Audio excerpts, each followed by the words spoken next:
Hello everyone. So here we are back with another video from social studies. So before starting today's class, I would like to congratulate all the 10th and 12th standard students. So अभी मुझे basically पता भी नहीं है कि ये video कितने 10th और 12th वाले बच्चे देखने वाले हैं. ऑफ कोर्स अभी ये 10th स्टैंडर्ड का सिलेबस है, तो जो ऑलरेडी पास हो चुके हैं, जिन्होंने ऑलरेडी 10th और 12th के CBSE एग्जाम्स क्लियर कर लिए और अच्छे मार्क्स से क्रैक किए, तो वो तो शायद इस वीडियो को देखेंगे नहीं. But still I would like to give a heart full of congratulations. You have performed very well, specially SST के मार्क्स सुन के I was so happy to hear your marks out. So keep growing. Best of luck for your futures if you are seeing this video. So for coming 9th standard या अभी जो बच्चे 10th standard में आ चुके हैं, जो promote हो चुके हैं 9th से 10th स्टैंडर्ड में, ये उनके लिए. अगर आप CBSE मार्क्स देखोगे तो स्पेशली अगर आप 2 से 3 साल के स्पेशली SST के मार्क्स अगर कंपेयर करते हो, तो सारे सब्जेक्ट्स में से जो 100 मतलब रिजल्ट जो आता है वो SST में बहुत ज़्यादा आता है. मतलब I have seen people securing 100 out of 100. मतलब उनका फिर भी मैथ्स में भी कभी कभी एक आधा क्वेश्चन, मैथ्स ऑफकोर्स मैथ सारे सब्जेक्ट स्कोरिंग होते हैं, नो डाउट. बट मैंने मैक्सिमम चांसेस में ऐसी कंडीशन देखी है जहाँ ऐसे बच्चों का हाईएस्ट रहता है. Personally my personal experience being a social teacher, तो I have always seen highest securing marks from SST. तो ये सब्जेक्ट ऐसा है स्पेशली जो तुम्हें काफ़ी अच्छे परसेंट दिलवा सकता है. अभी अगर मैं करंट मेरे बैच की बात करूँ तो उसमें भी मोस्ट ऑफ द एस्पिरेंट्स जो हैं, ठीक है, वो 95 नियर ही रहे हैं. अगर उनके किसी सब्जेक्ट में 80 भी चल रहा है, पर SS में जनरली उनका 95 के अप्रॉक्सीमेटली एवरेज, अगर हम मान सकते हैं, एवरेज उनकी स्कोरिंग चल रही है. So I will really suggest you कि इस सब्जेक्ट पे केवल थोड़ी सी मेहनत करो. मैं मतलब ये सब्जेक्ट ऐसा है ना जो बच्चे जनरली स्किप कर देते हैं कि चलो हम लास्ट में एग्ज़ाम टाइम्स में एग्ज़ाम हाज में पढ़ लेंगे. पर अगर आप इस सब्जेक्ट को केवल थोड़ा सा टाइम देते हो, मैं डेली बेसिस भी नहीं बोलती, मतलब I even being a social teacher मैं तो इसको डेली भी नहीं बोलती. ऑल्टरनेट डेज या एक वीक के अंदर एक शेड्यूल बना लो केवल SS पढ़ने का. And be sure from my side, I can guarantee you कि अगर तुमने इस सब्जेक्ट के साथ थोड़ी मेहनत कर ली ना, फिर बाकी मेहनत ये अपने आप करेगा. ठीक है, अगर थोड़े बहुत कॉन्सेप्ट्स भी तुमने क्लियर कर लिए तो बाकी सारी चीज़ें ये अपने आप करेगा. मार्क्स ये अपने आप दिलाएगा. तो तुम्हारे रिजल्ट में बोलते हैं ना 4 चांद लगाने का काम ये सब्जेक्ट करेगा. ठीक है, be very sure about this. मतलब बहुत से बच्चे जो होंगे उन्हें SST बिल्कुल पसंद नहीं आती होगी, नफरत से करते होंगे ना, वो अगर मतलब इस वीडियो को भी देखेंगे तो मतलब उन लोगों को लगेगा कि मैम अब तो अपने सब्जेक्ट की तारीफ़ कर रहे हो. It is never like this. Trust your teacher. बहुत सही चीज़ बता रही हूँ मैं कि SST पे थोड़ा सा ध्यान दे लो, बाकी सब अपने हाथ में है. चाहे अगर हम NTSC की माने तो NTSC में भी जो मेजर आउटपुट जो होता है, जब बच्चे अटकते हैं वो सोशल स्टडीज़ की वजह से अटकते हैं. ठीक है, एक मैथ्स वगैरह में आपके पास एक सिचुएशन होती है कि आप अगर उसके साथ आपको 2 या 3 घंटे, मतलब अगर आपको और ज़्यादा टाइम मिल जाए तो आप उस चीज़ को कर सकते हो. बट SST ऐसा कॉन्सेप्ट हो जाता है कि या तो आपको आएगा या नहीं आएगा. दैट मीन्स या तो आर है या पार है. मतलब क्लियर होना है आंसर, या बहुत इजीली बोलूँ तो या तो आंसर आएगा या बिल्कुल नहीं आएगा. उसके लिए आपको टाइम यहाँ लगने वाली चीज़ें नहीं है.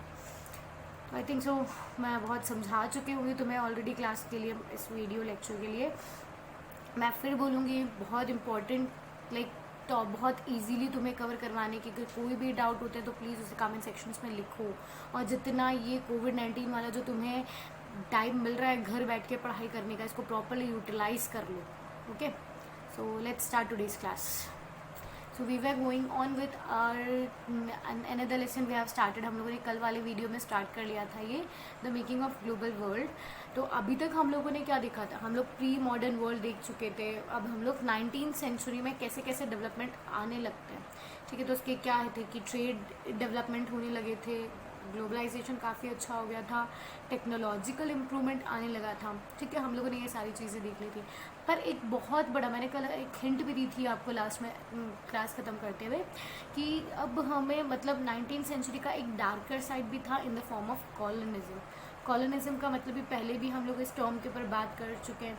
जब एक कंट्री अपना डोमिनेंस किसी दूसरी छोटी कंट्री के ऊपर गेन कर लेती तो वो कॉलोनिज्म हो जाता है. तो 2 टर्म्स भी तुम लोग यहाँ पे ध्यान रखना, कॉलोनी और कॉलोन्स क्या होता है. जैसे अगर मैं बात करूँ, जो ब्रिटिशर्स थे उन्होंने इंडिया के ऊपर कॉलोनाइजेशन किया हुआ था, राइट. तो इंडिया उनकी कॉलोनी थे और ब्रिटिशर्स हमारे कॉलोन्स थे. ओके, तो जो टर्म है कॉलोनी एंड कॉलोन्स, इसमें कभी भी कंफ्यूज मत होना। India was a colony of British colons. Okay, so colonisation की डेफिनेशन आपको दे रखी है। Colonialism is the control of advance and strong nations over a weak and backward nation. जो एडवांस होती है, जो थोड़ा पावरफुल होती है पॉलिटिकली, इकोनॉमिकली, फाइनेंशियली के जो अगर हम समझें, तो वो क्या करती है, किसी बैकवर्ड और वीकर नेशन के ऊपर कंट्रोल गेन कर लेती है, उसको डोमिनेट कर लेती है। ओके, कॉलोनीज जो है, जैसे इंडिया हुई, अगर इंडिया के ऊपर जब कॉलोनाइजेशन हो रखा तो हमने क्या किया था, हमने भी हमारी पॉलिटिकल फ्रीडम लूज़ कर दी थी। मतलब हमारे यहाँ पे अगर कोई भी डिसीजन वगैरह लिया जाता था तो वो ब्रिटिश गवर्नमेंट के थ्रू लिया जाता था। याद है ना, हम लोगों ने प्रीवियस चैप्टर में भी आपने देखा होगा, रॉयल अटैक हुआ, साइमन कमीशन बन रही है, कभी पावर्स जनरल डायर को दे दिए, मार्शल लॉ लगा दिया मर्जी से। ठीक है, तो इस टाइम पे ऐसा होता है कॉलोनाइजेशन के वक्त में कि कॉलोनीज जो है वो अपनी पॉलिटिकल फ्रीडम खो देती है।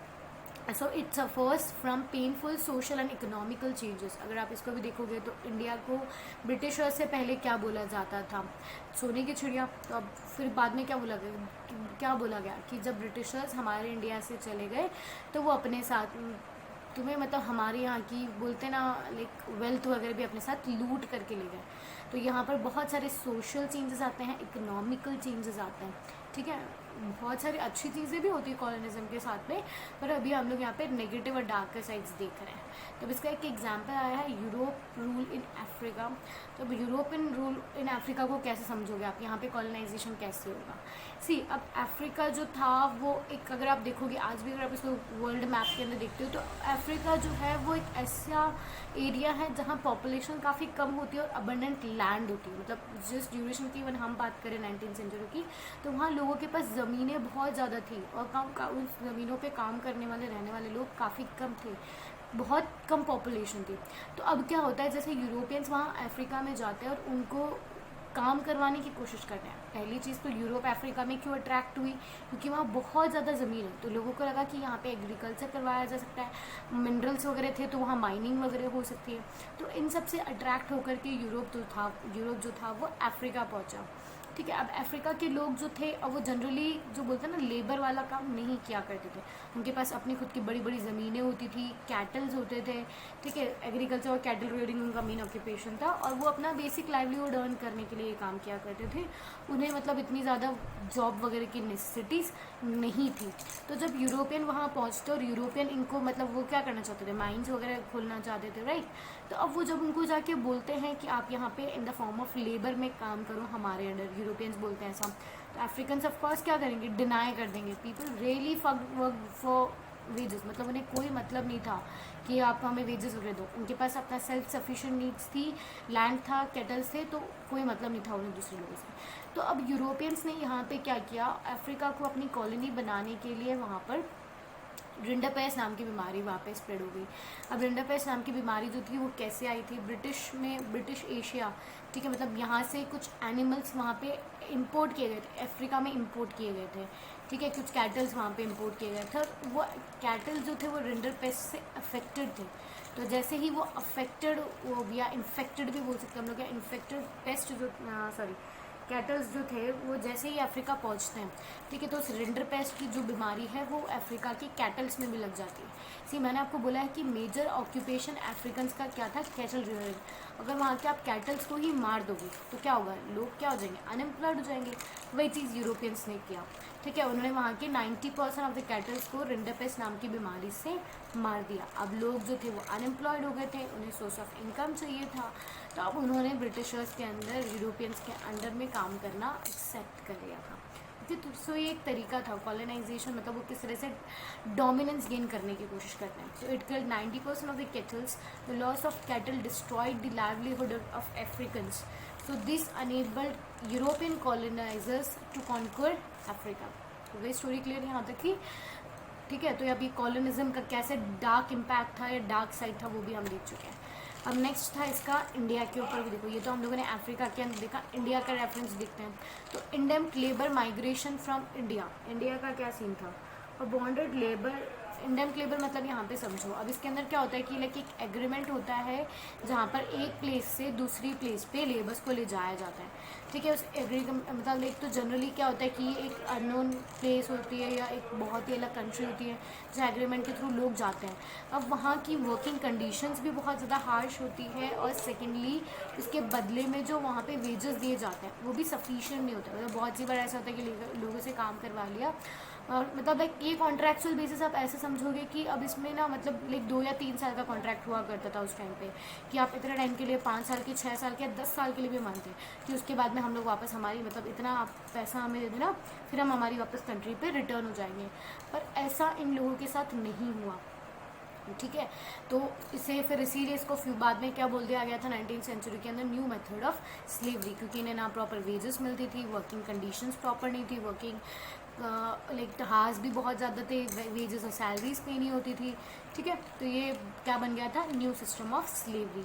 It was abolished in 1921 due to pressure of nationalist. अभी यहाँ पर भी हमारे काफ़ी, आपको पता होता है NCM वगैरह था, तो मैंने बताया था इंडेम्प्ट लेबर्स की डिमांड क्या थी, ओके। तो मतलब काफ़ी ज़्यादा अगर आप इंडिया में देखोगे तो इंडिया में इंडेम्प्ट लेबर्स जो थे वो यूपी बिहार वाले एरिया से काफ़ी ज़्यादा लेबर्स जो थे उन्हें ले जाया गया, और फिर उनकी वर्किंग कंडीशंस वगैरह काफ़ी पुअर थी।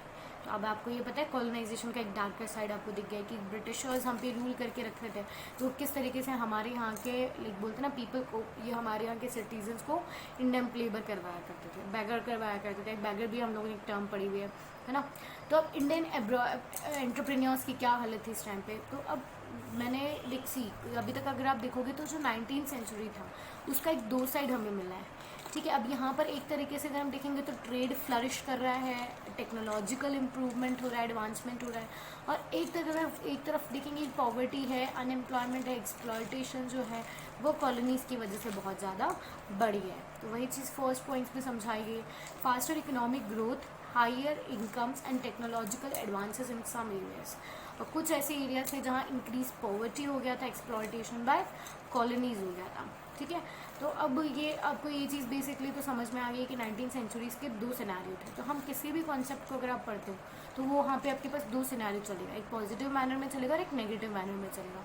तो जब हम इंडियन एंटरप्रेन्योर्स की बात करते हैं तो अब इंडियन एंटरप्रेन्योर्स के साथ क्या था कि अगर यहाँ कोई बिजनेस एक्टिविटी इनिशिएट करनी है या जनरली अपना मतलब एग्रीकल्चर वगैरह में ही आपको कुछ काम करवाना है, तो उसके लिए आपको क्या चाहिए, फंड्स चाहिए, ठीक है। तो वो फंड्स कहाँ से गैदर क्या करते थे, या तो उनके पास खुद की सेविंग हो, ठीक है, वरना यूरोपियन बैंक से वो लोग बोरो कर लिया करते थे, ताकि वो इंटरनेशनल मार्केटिंग जो बोलते हैं ना एक्सपोर्ट और इम्पोर्ट वर्ल्ड मार्केट के अंदर खुद को इस्टेब्लिश कर सके। या तो खुद अपना सेव्ड मनी यूज़ करते थे या फिर यूरोपियन कंट्रीज से लोन ले लिया करते थे बैंक से। Clear to now the interwar economy, इस टॉपिक के बारे में मैं पहले से एक सेपरेट वीडियो बना चुकी हूँ बहुत अच्छे से, आई थिंक सो, ठीक है, कि मैं बहुत अच्छे से तुम्हें ये टॉपिक समझा चुकी हूँ, वर्ल्ड वॉर 1 वाला। अभी भी जिन भी लोगों ने वर्ल्ड वॉर 1 नहीं पढ़ा है, अभी तक वीडियो नहीं देखी है, वो अब जा कर के देख लो, ठीक है। अगर होगा तो मैं लिंक आपको डिस्क्रिप्शन बॉक्स में दे दूँगी।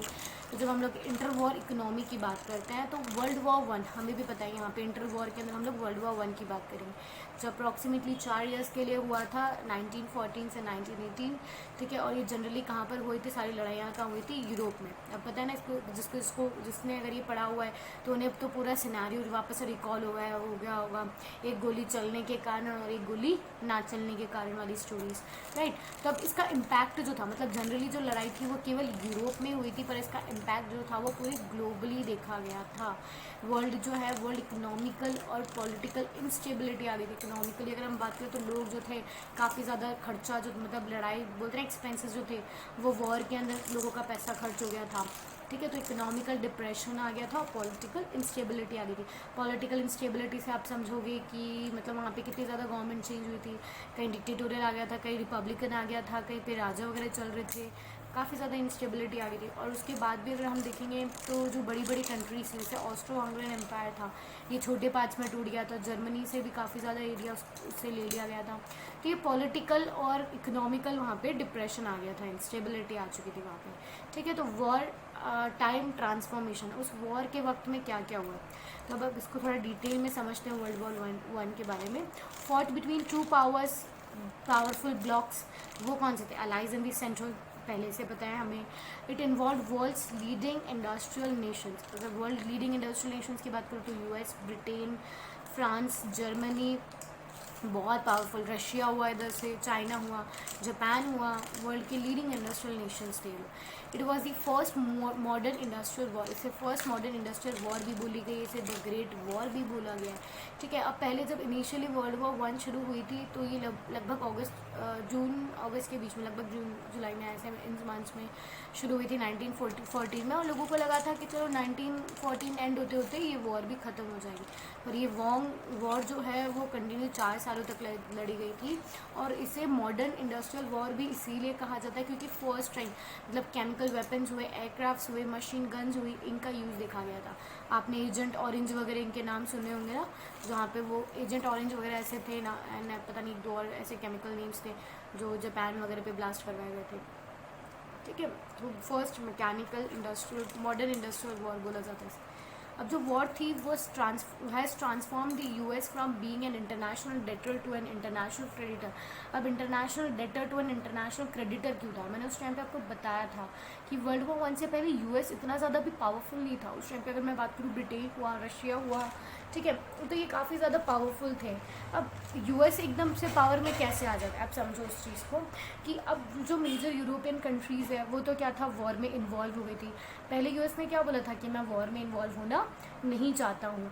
क्यों नहीं चाहता था? क्योंकि इसको एक और फ़ायदा मिल रहा था, ये वेपन्स वगैरह बना करके भेज रहा था, फूड को एक्सपोर्ट कर रहा था।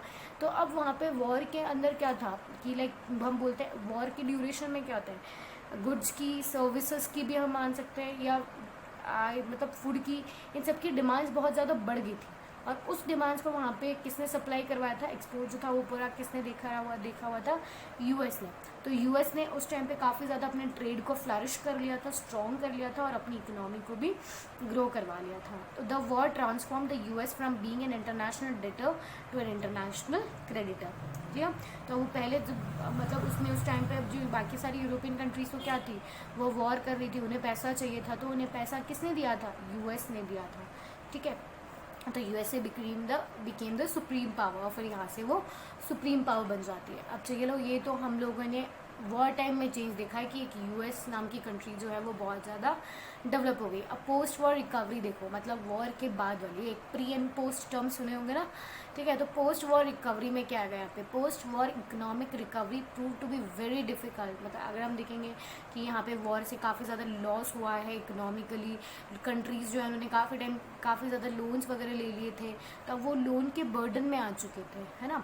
तो अब ये इसके बाद में, मतलब लड़ाई के बाद की जो इकोनॉमिकल सिचुएशन थी, जहाँ अनएम्प्लॉयमेंट हो गया था, पॉवर्टी आ गई थी, फूड स्कैरसिटी वगैरह जैसी सिचुएशन डेवलप हो गई थी। ठीक है, तो लोगों के लिए इस सिचुएशन से बाहर निकलना बहुत ही ज़्यादा हार्ड हो गया था। तो British nations had to repay the loan taken during the war. British nations जो थे अब उन्हें वापस है, मतलब उन्होंने, मैंने बताया ना, यूएस से अभी उन लोगों को लोन देना उसने स्टार्ट कर दिया था।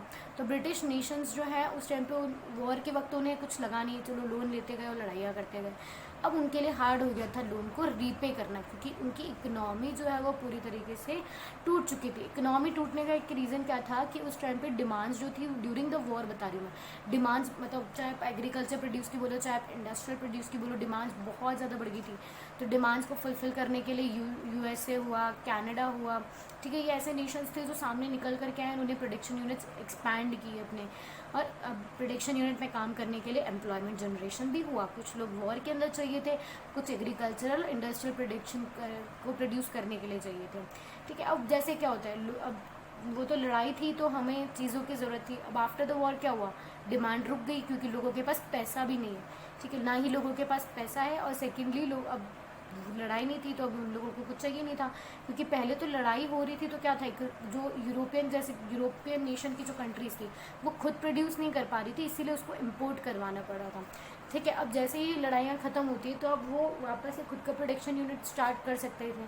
ठीक है, तो अब जो डिमांड्स थी वो गिर जाती है, तो डिमांड्स गिरी तो प्रोडक्शन गिरेगा, लोग कम प्रोड्यूस करेंगे, अब प्रोडक्शन भी गिरेगा तो अनएम्प्लॉयमेंट हो जाएगा। अच्छा, यहाँ पे ना ये साइड वाला सेक्शन कट हो गया, तो आप एक काम करना कि इस डिमांड में भी डाउनवर्ड एरो बना लेना, प्रोडक्शन में भी डाउनवर्ड एरो बना लेना, एम्प्लॉयमेंट में भी, मतलब वो डिक्रीज शो हो जाएगा। एग्जाम्पल, वीट ओवर प्रोडिक्शन, अगर इसका वीट का ओवर प्रोडिक्शन अगर मैं बताऊँ तो मैं वही अभी समझा चुकी हूँ, फिर भी बता देती हूँ। अब इस टाइम पे क्या था, अपने 9th स्टैंडर्ड में भी हम लोगों का एक ज्योग्राफी का चैप्टर था। ज्योग्राफी का चैप्टर कौन सा है वो, natural vegetation and wildlife या पॉपुलेशन, ऐसा ही, just a minute, forest society and colonisation भी होगा, और एक पेस्ट्रोलिस्ट एंड मॉडर्न वर्ल्ड, 9th के चैप्टर्स थे जो हमने पढ़े थे हिस्ट्री के अंदर।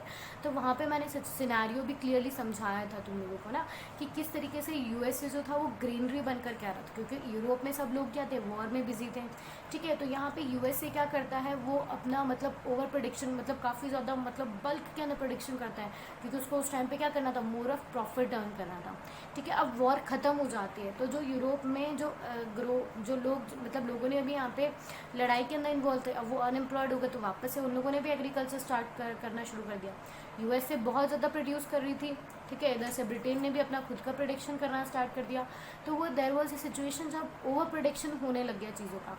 अब ओवर प्रोडक्शन कभी भी होता है तो चीज़ों की डिमांड बहुत ज़्यादा गिर जाती है। अगर मतलब आप समझोगे कि जो कॉस्ट ऑफ उसका जो कॉस्ट था वो बहुत ज़्यादा था, जबकि उसकी सेलिंग प्राइस जो आ रही थी, ठीक है, लोग खरीदने के लिए अवेलेबल नहीं थी, अनाज सड़ रहा था ग्रीनरीज में पड़ा पड़ा, क्योंकि यहाँ से ही समझना है। तो ये एक ऐसी चीज़ें थी कि बहुत ज़्यादा सरप्लस ऑफ ग्रेन था और फार्मर्स को उसके बदले में प्रॉपर प्राइजेस नहीं मिल रहे थे, तो इकोनॉमी गिर रही है, ठीक है। ये लाएगा अब हमारे पास में द ग्रेट इकोनॉमिकल डिप्रेशन, ठीक है। तो ये एक सिनेरियो समझ में आ रहा है ना कि ओवर प्रोडक्शन हो चुका है हर चीज़ का, कि पहले यूरोप नहीं प्रोड्यूस कर रहा था, उस सिचुएशन का फ़ायदा उठा करके यूएस ने बहुत सारा प्रोडक्शन करना स्टार्ट किया, ठीक है। अब जैसे वॉर ख़त्म होती है तो यूरोप ने खुद ने भी अपना काम प्रोडक्शन करना स्टार्ट कर दिया। तो जो अब इम्पोर्ट हो रहा था अमेरिका से, अब वो इम्पोर्ट बंद हो जाएगा, तो अमेरिका के लिए कैसे सिचुएशन आ जाएगी, बहुत ज़्यादा लाइक बोलते हैं ना ओवर प्रोडक्शन वाली सिचुएशन यहाँ पे आ जाएगी। तो वीट ओवर प्रोडक्शन वाला सिनेरियो भी क्लियर है। अब इसके बाद में हमारे पास है rise of mass production and consumption. Rise of mass production तो आपने देख लिया। अब इसका इफेक्ट क्या होता है यूएसए पे भी। The war give a big blow to the economy of USA. Big blow मैंने अभी ये चीज़ें समझा चुकी हूँ कि बिग ब्लो कैसा हुआ था। यूरोपियन पावर्स वगैरह हुई, वो उन्होंने प्रोडक्शन करना बंद कर दिया था, ठीक है। तो सारी जो डिमांड्स थी उसे कौन फुलफिल कर रहा था, उस डिमांड्स को कौन मीट कर रहा था, यूएसए। तो मास प्रोडक्शन की वजह से यूएस जो था वो बहुत ज़्यादा इंपॉर्टेंटली मतलब बहुत ज़्यादा स्ट्रॉन्ग हो गया था। अब इसका एक और आप देखोगे कि ये किस तरह से इन्होंने खुद को बहुत ज़्यादा डेवलप किया है। तो हमारे पास हेनरी फोर्ड की एक सिचुएशन आएगी, ठीक है। फोर्ड मोटर्स वगैरह तुम लोगों ने नाम सुना होगा, है ना, काइंड नाम तो सुना होगा। तो अब यहाँ पे क्या था कि हेनरी फोर्ड जो थे उन्होंने एक असेंबली लाइन टेक्निक का यूज़ किया था, ठीक है, उन्होंने उसको अडॉप्ट कर ली थी। अब इसमें होता क्या था समझना कि अब हेनरी फोर्ड जनरल सी चीज़ तो तुम्हें समझ में आ रही है कि कार मैन्युफैक्चरिंग हो रही है, ठीक है। अब कार मैन्युफैक्चरिंग के अंदर क्या होता था कि लाइक पहले तो क्या होता था कि एक पर्सन कोई पेंट कर रहा है, कोई इसमें नट बोल्ट्स फिक्स कर रहा है, कोई कौन सा पार्ट पे वर्क कर रहा है, कोई कौन से पार्ट पे वर्क कर रहा है, आज मैंने किस पार्ट पे वर्क किया, कल मैंने किसी और चीज़ पे वर्क किया। तो एक फिक्स्ड नहीं थी और एक एक्स्ट्रा मूवमेंट हो रहा था लेबर का, ठीक है। तो उसे हटा करके इसने क्या यूज़ कर लिया, असेंबली लाइन का। असेंबली लाइन का मतलब केवल ये होता था कि एक पर्सन जो है वो इधर उधर मूव नहीं करेगा, वो अपनी जगह पे बैठ करके फिक्स्ड काम करेगा, ठीक है। ये चीज़ समझ में आ रही है। मतलब आप लोगों का मूवमेंट, अगर कोई मतलब लाइक फॉर एग्जांपल अगर आप समझो कि एक कार बन रही है, ठीक है, कार का मतलब लाइक 1/3 पार्ट यही पर्सन बनाएगा, सेकंड बाय 3 जो पार्ट यही बनाएगा, लास्ट पार्ट जो एक वही पर्सन, मतलब ना कोई और एक सिंगल एक्टिविटीज़ लोगों को दे दी गई थी, ठीक है, जिससे अब उनका मूवमेंट जो था वो काफ़ी ज़्यादा कंट्रोल हो गया था, ठीक है। अब ये जो मेथड था वो बहुत ज़्यादा मतलब एफिशिएंट था एक फास्टर प्रोडक्शन के अंदर, क्योंकि लोगों का मूवमेंट रुक गया था, ठीक है। अब एक काम करोगे, मतलब आपको एक ग्रुप वर्क दे दिया जाए, ठीक है, तो अगर आप ग्रुप वर्क करोगे तो उसमें कुछ काम खराब हो जाएगा, तो आप लोग क्या कहोगे, मैम उसने किया था, मैम उसने किया था, मैम उसने किया था, हम एक दूसरे को ब्लेम करते हैं। पर अगर मैं एक स्पेसिफिक दे दूँ कि फर्स्ट क्वेश्चन तुम सॉल्व करोगे, सेकंड तुम करोगे, थर्ड तुम करोगे, तो अगर कोई क्वेश्चन गलत होता है, मानो कि फर्स्ट क्वेश्चन गलत होता है, तो वो एक पर्टिकुलर पर्सन रिस्पॉन्सिबल होगा, ओके। तो यहाँ अब ऐसा था कि अब लोग जो थे वो एक ही काम करके बहुत ज़्यादा एक्सपर्टाइज भी होते जा रहे थे, तो काम फास्ट भी हो रहा था और चीपर मैनर के अंदर भी प्रोडक्शन ऑफ व्हीकल्स हो रहा था, ठीक है। तो अब इससे क्या हुआ कि वहाँ के जो लोग थे अब वो तो एकदम बंद गए थे, उनको तो बहुत ज़्यादा काम करना पड़ रहा था, तो जो वहाँ के पीपल थे वो मतलब उससे बोलते ना कोप अप नहीं कर पा रहे थे स्पीड ऑफ वर्क से। तो वर्कर्स ने क्या किया, उन्होंने डिसाइड किया कि हम इस मतलब प्रोडक्शन यूनिट को ही क्विट कर देंगे, ठीक है। तो अब इसके लिए हेनरी फोर्ड ने बाद में क्या किया, लोगों को वर्कर्स को रोकने के लिए उन्होंने उनके जो डेली वेजेस थे उनको जस्ट डबल कर दिया था, ठीक है। अब लोगों के सबके मन में लालच आता है, जेन्युइन सी चीज़ है कि यार आपको एक काम, उसी काम के लिए आपको डबल, क्योंकि इधर आप सिनेरियो देखोगे कि तो वॉर ख़त्म भी हो चुका है, मतलब वॉर चल रहा है, तो लोगों में एक अलग तरह की सिचुएशन क्रिएटेड है, पर यूएस उस टाइम पे इकोनॉमी का फ़ायदा उठा रहा था। बाकी अनएम्प्लॉयमेंट वाली वैसे सिचुएशंस आपको मिलेगी। तो अब इन्होंने क्या किया, डेली वेजेस डबल कर दिए। तो लोग जो थे, जो वर्कर्स जो थे, वो वापस से हेनरी फोर्ड के पास गए और अब वो जो लेबर है वापस से काम करने लग गए। अब इस टाइम पे उन लोगों ने क्या किया, वेजेस डबल भी किए और अपना जो काम है वो भी और ज़्यादा करवाने लग गए, मतलब डबल काम उनसे करवाने लग गए। जितनी सैलरी दे रहे थे उसका उन्होंने वसूल लिया कुल मिला के। ओके, तो इसको, इस मेथड को क्या बोला जाता था उस टाइम पे, it was called best cost decision. ठीक है, यूएस के अंदर बेस्ट कॉस्ट डिसीजन बोला गया था। क्लियर था, यहाँ पे सिचुएशन समझ में आ गई थी एक ये वाली भी। अब नेक्स्ट आ जाता है आपके पास, the great economical depression began in 1929 to 1930। यहाँ पे एग्रीकल्चरल और इंडस्ट्रियल प्राइसेस जो थी वो बहुत ज़्यादा गिर गई थी। मैंने बताया था क्यों गिर गई थी। पहली बात तो कि मास प्रोडक्शन हो रहा था, है ना। अब मास प्रोडक्शन के बाद में कंज्यूमर, लोगों के पास पैसा ही नहीं, इकोनॉमी अभी टूटी है, लोग अभी लड़ाई से बाहर निकल के आए, तो उनके पास इतना पैसा भी नहीं था ना उनको ज़रूरत थी। ठीक है, तो अब एग्रीकल्चर एंड इंडस्ट्रियल प्राइसेस जो थी वो बहुत ज़्यादा गिर गई थी। ठीक है, अनएम्प्लॉयमेंट इंक्रीज हो गया था। और एक और ऐसा, अपने वॉल स्ट्रीट एक्सचेंज का नाम सुना होगा अमेरिका की, यूएस के अंदर। अब आपको ये पता था कि अभी तक यूएस जो था वो सबको लोन देने में लगा था। ठीक है, अब इकोनॉमीज जो थी वो वर्ल्ड वॉर के बाद में काफ़ी ज़्यादा टूट गई थी। अब अमेरिका भी थोड़ा सा यहाँ पे स्मार्ट प्ले करता है, उसको दिख रहा है कि मार्केट में पैसा नहीं है। ठीक है, और अभी भी अगर उसने अपना पैसा मार्केट से नहीं निकाला तो उसका पैसा जो है वो गिर जाएगा, उसकी करेंसी की वैल्यू जो है वो गिर जाएगी। तो इसीलिए वो फर्दर लोन्स देने को मना कर देता है। अब वो लोन नहीं दे रहा। ठीक है, अब जो हमारा यूएस है वो भी लोन नहीं दे रहा है। ठीक है, तो लोगों के अंदर एक फाइनेंशियल क्राइसिस वहाँ पे डेवलप हो चुकी थी। तो रीजंस ऑफ इकोनॉमिकल डिप्रेशन अगर आप देखोगे तो over production of agriculture goods, ये भी हम समझ चुके हैं, and shortage of loans. US जैसी जो कंट्रीज थी उन्होंने जो अभी तक लोन दिया करी थी, उन्होंने वॉल स्ट्रीट एक्सचेंज से अपना पैसा पूरा विड्रॉ करवा लिया था। तो अब मार्केट के अंदर पैसा नहीं था, लोन ही नहीं था। वॉल स्ट्रीट एक्सचेंज जो है वो शेयर मार्केट का सबसे बड़ा मार्केट है, शेयर्स एंड डिबेंचर्स का। ठीक है, इकोनॉमिकल डिप्रेशन। अब शेयर्स एंड डिबेंचर्स क्या होते हैं गूगल करके कर लेना, क्योंकि आउट ऑफ योर कोर्स है, 10th में नहीं आता, कॉमर्स में आया जाओगे तब आएगा। ठीक है, तो मैं अभी समझा नहीं सकती, बहुत बड़ा टॉपिक हो जाएगा वो। तो इकोनॉमिकल डिप्रेशन की मैं बात करूँ तो इकोनॉमिकल डिप्रेशन हमने देख लिया कि क्यों आया, मार्केट में पैसा नहीं है और जो चीज़ें वो सरप्लस में, उन्हें कोई ख़रीदने वाला नहीं है। तो अब यूएस ने क्या किया, बैंक लोन्स देना बंद कर दिया। तो इसकी वजह से यूएस में भी काफ़ी ज़्यादा बैंक्स जो थे वो बंद हो गए थे। Number of buyers in the markets decline, क्योंकि लोगों के पास जेन्युइन चीज़ है ना बेटा, कि पैसा ही नहीं है तो वो क्या चीज़ करेंगे, घंटा कुछ खरीद पाएंगे, कुछ भी नहीं खरीदेंगे। Okay, so next what we have is India and the great depression. अब इसकी सिचुएशन इंडिया पे क्या होती है, तो इंडिया की अब इस ड्यूरेशन में 1929 एंड 30 के ड्यूरेशन में भी इंडिया की जो, मतलब हम बोलते हैं ना, हमारा जो इम्पोर्ट और एक्सपोर्ट है वो भी 50% तक गिर गया था। क्योंकि हमारा, आपको ध्यान हो तो उस टाइम पे वर्ल्ड वॉर 1 के वक्त में हम लोगों ने रेलवेज़ वगैरह सेटअप की थी, हमारे यहाँ से भी फूड और आयरन का बहुत ज़्यादा सामान। ठीक है, हम लोगों ने भी रेलवेज़ वगैरह कंस्ट्रक्ट करके वहाँ भेजी थी। ठीक है, अब वर्ल्ड वॉर 1 खत्म हो गया तो हमारा भी इम्पोर्ट और एक्सपोर्ट जो था वो लगभग हाफ हो चुका था। पीजेंट सफर्ड दी मोस्ट, मतलब सबसे ज़्यादा जो पिटी है ना कभी भी, तो वो किसानों की पिटी है। तो इसमें मतलब अब ये क्यों समझ सकते हो, क्योंकि अब किसानों ने क्या किया था, लोन ले लिया था। उन्हें लगता था कि यार अब अच्छे दिन आने वाले, उन्हें लगता था कि अभी चलो मार्केट में बहुत ज़्यादा लोग हमारे सामान खरीद रहे हैं, तो उन्होंने लोन लेकर के ये सोचते हुए कि अच्छे दिन आने वाले हैं, तो उन्होंने ये सोच करके उन्होंने प्रेडिक्शन किया। ठीक है, अब उनका जो सामान है उनको, उसको खरीदने वाला, उनको बायर ही नहीं मिल रहा। तो ये जो थे वो और ज़्यादा बेड डेप्ट में चले गए थे, they grew deeper into the depths. Okay, in these depression years India became exporter of precious metals, it gave a chance to rise against British. तो ये ग्रेट इकोनॉमिकल ड्यूरेशन भी था जहाँ हमारी, जैसे लाइक टाटा मोटर्स वगैरह जो थी, टाटा आयरन एंड स्टील्स को अगर आपने सुना भी होगा, कुछ ऐसी 1-2 फॉर्म्स थी जो काफ़ी ज़्यादा उभर करके आ रही थी। ठीक है, उन्होंने भी अपना, मतलब लाइक वो ऐसी थी, वो important, specially iron and steel वाली, जिसकी वजह से हमारी इकोनॉमी जो है वो थोड़ी बहुत उस टाइम पे स्टेगनेंट रही थी। Okay, so that's it for today's class. तो लगभग हम चैप्टर कवर कर चुके। एक और वीडियो रहेगी, उसके अंदर हम वर्ल्ड वॉर 2 को डिस्कस करने वाले हैं और वर्ल्ड वॉर 1 एंड 2 के आउटकम्स जब हमें दिखेंगे। तो उस, अब वर्ल्ड वॉर 3 ना हो, उसके लिए कौन कौन सी इंस्टीट्यूशंस वहाँ सेटअप किए जाते हैं, केवल हमें थोड़ा सा उसके बारे में पढ़ना है। अदरवाइज ये chapter is complete. Okay, so if you are having any kinds of doubt, you can mention it in the comment sections. Thank you.